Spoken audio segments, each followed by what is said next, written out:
Kurumjari, ELITETV ki test cartoon ni mahau ming tabiru su ahmad tara mokchari. Ngasi maron imphal phungwa pause singi cartoon singda cartoonist na kari hanin liba kari pongdong liba kari wakal khalin liba bdo meyam sanong thamjage an belo khachage Shanghai Express ki onthok pani da hai riba cartoon sing biu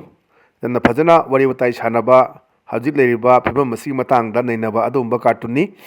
sida kai haige da nang na mathong manam khangdana prithvi da pangut to hutpadagi akanba yuar haba hawre da masna khume nawa laude aina tongning ba tawgani na haye toise ama ani si yengbiyo amana Donald Trump manbani ama sida kana mangge de yengbiyo duna prithvi sida makoina pangot hutba taw thabak chatharak bai tare duna nang na mathong manam khangdana prithvi da pangot hutpadagi akanba yuar haba hawre hena nawa laude aina tongning ba tawgani hedana tisu yamna wan thok leiba adumba cartoon ni na thamjage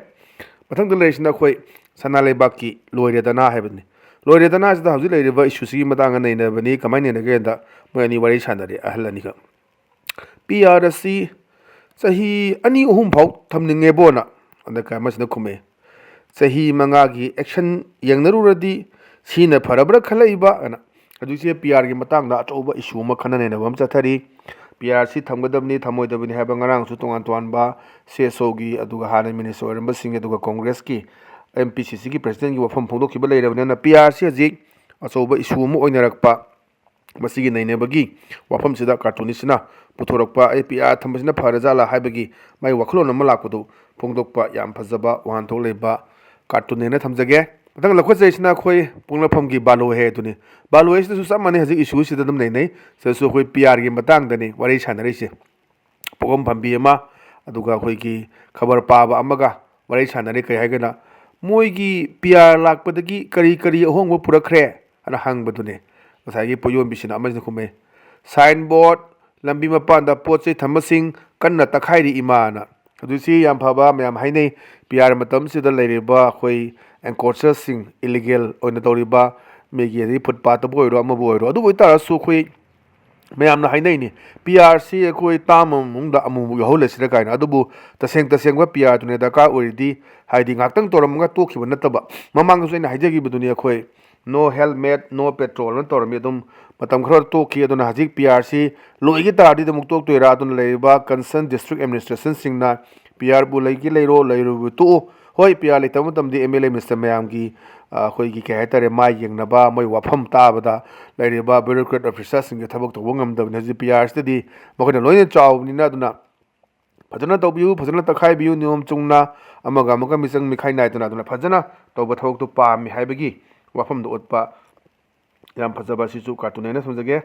mathangi asina khoi hoilan pawgi as loire haibasini loire sida kai toge da mayam si yengbiu sei nong mai sakpagi wangang na ba sei songmai nong nate haji khoi election miyagi campaign tong no ki mong da hunarak pa kholakpa mayam do ni sida yaure mic panaraga si laungnabagi leiba asi ware hal haida leiba asi nungaire na si nakan da khoi PR thambasini am phanabani haiba phom phongdokpa leiba adagi PR sina peace poraknabani haifom mayam si PR da chaubai sumani nei neri si adaidani daida mi ani ni mi ama khatang da ulaga cartoonist na laungna base ama sina haire leba asi ware haire adagi ama na haire leba asi nungaire na santi phange PR lakpadagi na mayam su mama gi phongdong na ba mayam ma leibasini na sugumba kano sida yumpham moira kanda thamakpa yam phajaba cartoon ne na thamjage mathang da leisina khoi naron thodang gi hawa do leirang di sida khoi MLA mantri mayam ma hajiti leitre adubu wari chanabasini security guard nga adagi MP nungpi oibusi ya hajigi chalisi da wari chane kamai chane na IDP sing relief camp da sorat sonare sar haiba damase khumi firoisu lambi da donation toroga maraina tawjerani na hadi nokka akhoi nokrem haigem nagba hai tare ne ko haji leitabadagi magi lamdu thadop mai thadok khraba yumdo aduna tawum leitaba mafam leitabani na khoi dum relief camp da sorat tawbaduni da IDP sing relief camp da sorat sonare sar na tambane adai amase khumi firoisu lambi da donation toroga marain tawjerani ne amna usittana haibagi mong amakak kemda khandabagi mong ma leirebra haisina khoi leiriba khoi narol thodangi cartoonist na hawa to leirang dui cartoonist na thamakpa yam phajaba sisu wan thok leiba cartoon ne na thamjage masi yamna maru oiba aduni aduga mathang da leisina khoi people's chronicle gi Saturday satire ni Saturday satire sida khoi moi je phamaga lambi da wari chana bagi sinni kari hai kana hey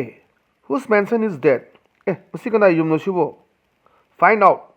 his resource and confirm if he plans to contest the upcoming election ngasa hi mayam sini yum kai wangkhalakpa khotpa adagi sangoi ga sagala di